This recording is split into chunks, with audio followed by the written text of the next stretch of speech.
विजयदशमी से विजय पथ, आज इसी पर चर्चा करेंगे। कई खास मेहमान हमारे साथ जुड़ रहे हैं। डॉक्टर सुधांशु त्रिवेदी जो कि राज्यसभा सांसद हैं, राष्ट्रीय प्रवक्ता हैं बीजेपी के, वो हमारे साथ जुड़ गए हैं। अभय दुबे जी हमारे साथ प्रवक्ता कांग्रेस पार्टी के जुड़ गए हैं। Doctor Ajay Alok political analyst के तौर पर जुड़ रहे हैं। मृत्युंजय तिवारी जी प्रवक्ता आरजेडी के जुड़ रहे हैं। विजयदशमी की ढेरों शुभकामनाएं आप सबको, दर्शकों को भी।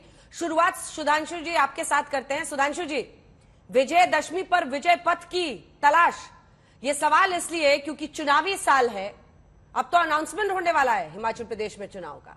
ऐसे वक्त पर क्या ये पूजा पॉलिटिक्स की शुरुआत है इस देश में? क्योंकि उधर हम देख रहे हैं कर्नाटक में सोनिया गांधी हैं।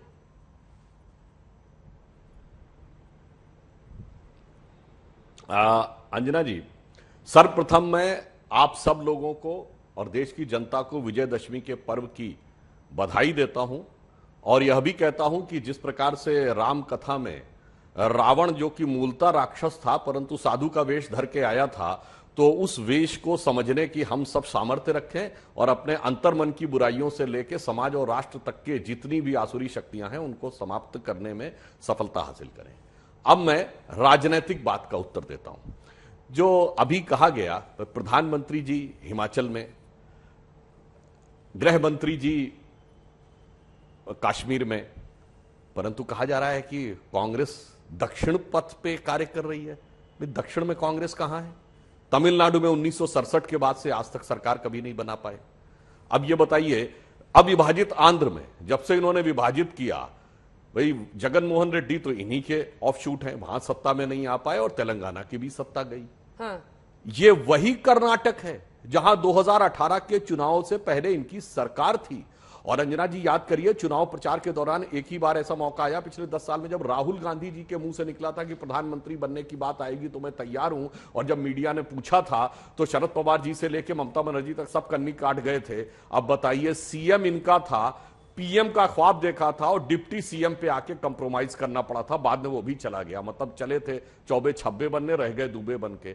अब आइए केरल में, जहां से राहुल गांधी जी सांसद हैं, वहां सामान्यता एक बार यूडीएफ की सरकार आती थी, एक बार एलडीएफ की सरकार आती थी। इस बार तो यूडीएफ आने, कांग्रेस गठबंधन आने में ही सफल नहीं हो पाया, एलडीएफ फिर आ गई।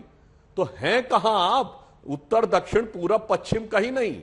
और ऐसी जबरदस्त यात्रा निकाल रहे हैं अंजना जी, ये गांधी नेहरू की पार्टी कहती ना, ये यात्रा ना गांधी के जन्म स्थान पोरबंदर को टच कर रही है, न नेहरू के आनंद भवन को टच कर रही है, कश्मीर तो छोड़ दीजिए, और न स्वयं राजीव गांधी जी जहां से सांसद थे और जहां से कुछ साल पहले तक राहुल गांधी सांसद थे, न अमेठी को टच कर रही है, न रायबरेली को टच कर रही है। अद्भुत भारत जोड़ो यात्रा है जो गांधी, नेहरू, पटेल, सुभाष, किसी के स्थान को तो छोड़िए, जो वर्तमान नेतृत्व है उसको भी नहीं टच कर रही है। तो वास्तविकता में मैं कह सकता हूं, एक भटके हुए उद्देश्य से कांग्रेस जो कार्य कर रही है, मुझे ऐसा लगता है कि उनकी यात्रा का पथ भी कहीं ना कहीं भटक गया है।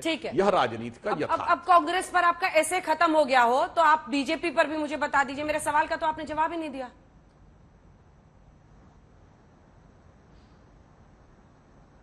नहीं, बीजेपी पे क्या प्रश्न है आपका? यही तो दिक्कत है ना सुधांशु जी, कोई प्रश्न ही नहीं सुनता। सामने वाले पर पहले से ही तीर आप लोग निशाना साध लेते हैं और वही बोलते चले जाते हैं। मैं तो नहीं, आपके फोन में आवाज बार बार क्रैक कर रही है। अच्छा ठीक है सर, उसको भी ठीक करा। फोन में आवाज क्रैक कर रही है। जी सर, उसको भी ठीक कराते हैं, ऑडियो ठीक करा दीजिए। सर, मैं तो ये कह रही थी कि दशहरा पर क्या चुनावी तरीके से आगे बढ़ रहे हैं प्रधानमंत्री? प्रश्न सीधा है, चुनाव का ऐलान होने वाला है और ये पटना में रावण दहन की तस्वीरें आ रही है। देखिए, तस्वीरें अपने दर्शकों को बीच बीच में दिखाते रहेंगे। जो हमारे मेहमान हैं आज वो भी लुत्फ ले सकते हैं। ये बुराई पर अच्छाई की जीत का प्रतीक विजयदशमी, रावण दहन की तस्वीरें आप देख रहे हैं पटना मैदान से। बोलिए सुधांशु जी, हिमाचल के जरिए विजयदशमी पर विजय पथ की तैयारी। देखिए, विजयदशमी जैसा पर्व जो भारत में, बताइए, त्रेता युग से चला आ रहा, उसका चुनाव से क्या लेना देना?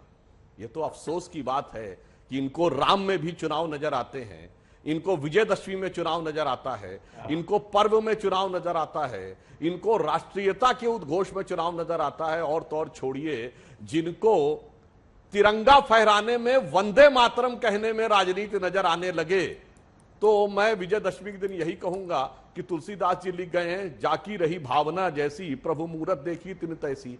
अब आपकी दृष्टि में ही दोष है तो आपकी सृष्टि उसी के अनुसार विकृत होगी, इसमें कहीं कोई संदेह नहीं है, क्योंकि आपको तो हर चीज में राजनीति नजर आती है।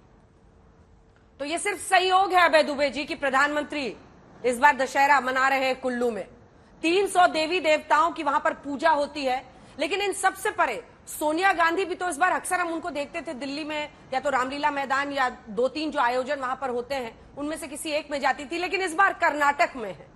ये दूसरा संयोग।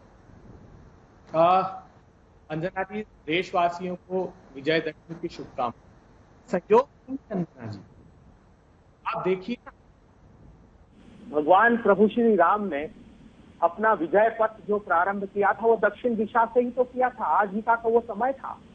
अभय जी, आपको टोक के चुकी तस्वीरें आ रही हैं, अपने दर्शकों को दिखा दें, आपकी बात पूरी होगी तुरंत। ये देखिए, तीर धनुष पर लगाकर नीतीश कुमार मुख्यमंत्री बिहार निशाना साध रहे हैं। हालांकि सामने जो तस्वीर आई वो तो यही लगा कि रावण का दहन हो गया है, लेकिन ये देखिए,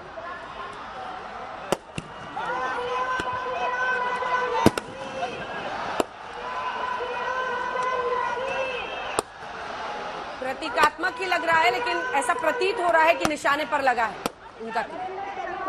और अभी कुछ देर पहले सुधांशु जी बात कर रहे थे कि कैसे आपस में मिलना मुश्किल लग रहा है अगर 24 में चुनौती देनी है तो। अपनी बात पूरी कीजिए। देखिए, श्री राम को माता कौशल्या ने जब आशीष दिया था, जब वो दंभी रावण के अहंकार का समूल नाश कर रहे थे, तो सभ्यता की संहिता, सूर्यवंश के रत्न, नैतिक मूल्यों के नियंता भगवान प्रभु श्री राम, मर्यादा पुरुषोत्तम राम को जिस प्रकार माता कौशल्या ने आशीष दिया था, सोनिया गांधी जी भी कर्नाटक पहुंची है राहुल गांधी जी को आशीष देने के लिए। और तुलसीदास जी ने कहा है, वर्णाश्रम निज निज धर्म, नित वेद तत् लोग, चले ही सदा पावही सुख ही, नहीं भय शोक रुन्ना रोग। अर्थात वो राम राज्य की व्याख्या करते हुए कहते हैं कि जहाँ भय नहीं है, जहाँ शोक नहीं है, जहाँ रोग नहीं है, जहाँ सब लोग सुखी है, वो राम राज्य है। तो आज राम राज्य की अवधारणा की बात करें तो फिर तुलसीदास जी कहते हैं, जासु राज प्रिय प्रजा दुखारी, सोई नृप अवश्य नरक अधिकारी। अर्थात जिसके राज्य में प्रजा में दुख हो, वो वो राजा नरक का अधिकारी है।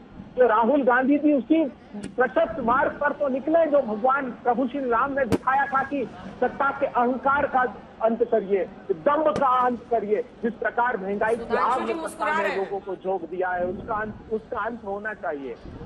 मैं वही सुधांशु जी को, मेरे साथी मित्र को बताना चाहता हूँ कि भगवान राम के प्रशस्त मार्ग पर राहुल गांधी जी चल रहे हैं। और जिस प्रकार रावण ने सत्ता का हरण किया था, माता सीता का हरण किया था, और आज जिस प्रकार छद्म वेश धारण करके सत्ता का हरण हुआ है, उसी सत्ता को फिर कुबेर के हाथों से छुड़ाकर, रावण के हाथों से छुड़ाकर जनता के हाथ में राहुल गांधी जी देने का मानस बनाते तो हजारों किलोमीटर की पैदल यात्रा करके सत्ता के दंभ को, सत्ता के अहंकार को, सत्ता ने जो महंगाई की आग में नागरिकों को झोंक रखा है, उसका दमन करने के लिए, जो बेरोजगारी से युवाओं के अवसरों को समाप्त किया जा रहा है, उसके खिलाफ, जो मुट्ठी भर पूंजीपतियों के हाथ में संसाधनों का न्यायपूर्ण वितरण किया जा रहा है, उसके खिलाफ इस पावन अवसर पर संकल्प लेने के लिए स्वयं माता सोनिया गांधी अपने पुत्र को और कांग्रेस पार्टी के पूर्व अध्यक्ष को आशीष देने के लिए निकली है। और हम जैसे हनुमान उनके साथ दृढ़ संकल्पित है। उस पथ पर हमने संकल्प लिया है कि रावण की छवि पर नहीं, उसकी कमी पर वार करेंगे और जो अहंकार की सत्ता है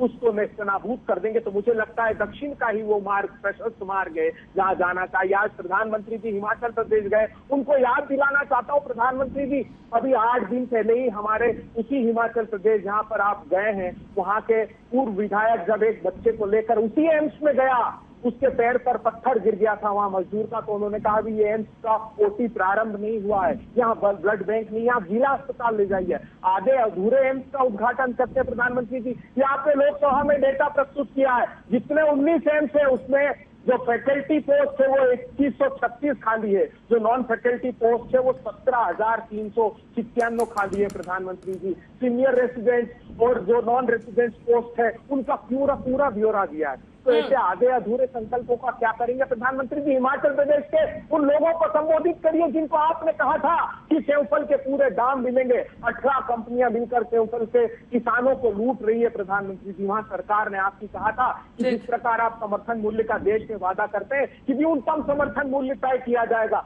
अरे 10 साल पुराने दाम तय कर दिए। बोलिए ना अडानी साहब को कि अडानी जी रहम करिए किसान सेवफल के किसानों पर। वहां पर कोई समिति जो इन्होंने वादा किया था कि हम समिति का निर्धारण करेंगे और वो समिति दाम तय करेगी, उसी दाम पर सेवफल तय खरीदे जाएंगे। वहाँ किसान कह रहे हैं कि आपने लागत बढ़ा दी प्रधानमंत्री जी, वैसे ही हमारी लागत बढ़ने के कारण मूल्य नहीं मिल रहा है। और 16 रुपए दाम इस साल फिर कम कर दिए कंपनियों ने। आप